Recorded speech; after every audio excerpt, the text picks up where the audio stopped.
Assalamualaikum warahmatullahi wabarakatuh. Di sini saya akan sedikit menyampaikan tentang mata kuliah sejarah dakwah dengan tema pola perkembangan dakwah di Spanyol yang disusun oleh saya sendiri, Dwi Ajeng Melati Sukma, dengan NIM 302220034. Topik pembahasan kita yaitu yang pertama sejarah Islam di Spanyol, yang kedua faktor pendukung, yang ketiga proses perkembangan dakwah di Spanyol, dan yang terakhir adalah penyebab kemunduran dan kemajuan dakwah di Spanyol. Memasuki pembahasan yang pertama yaitu sejarah Spanyol.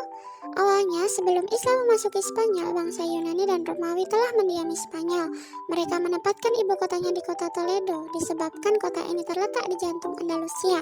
Pemerintahan Islam pada saat Islam masuk ke Spanyol ialah masa kekuasaan Khalifah Umayyah, yaitu pada masa Khalifah Al-Walid bin Abdul Malik.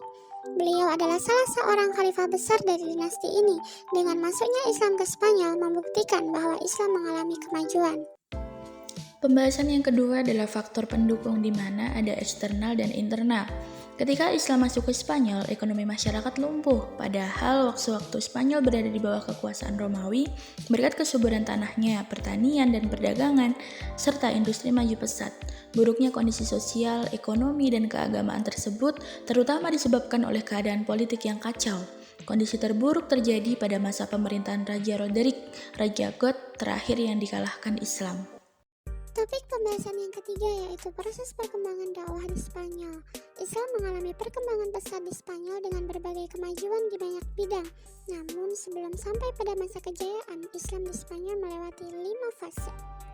Pembahasan yang terakhir yaitu penyebab kemunduran dan kemajuan dakwah di Spanyol. Penyebab kemundurannya ada 4, yaitu yang pertama, konflik Islam dengan Kristen, yang kedua, kesulitan ekonomi, yang ketiga, tidak jelasnya sistem peralihan kekuasaan, dan yang terakhir adalah keterpencilan. Yang terakhir yaitu kemajuannya ada 2 bidang, yaitu pengetahuan dan pembangunan. Pada bidang pengetahuan itu ada filsafat, sains, fikih, musik dan kesenian bahasa, dan juga sastra. Sedangkan di pembangunan, dalam bidang pembangunan, yang paling menonjol adalah pembangunan gedung-gedung seperti pembangunan kota, istana, masjid, pemukiman, dan juga taman-taman.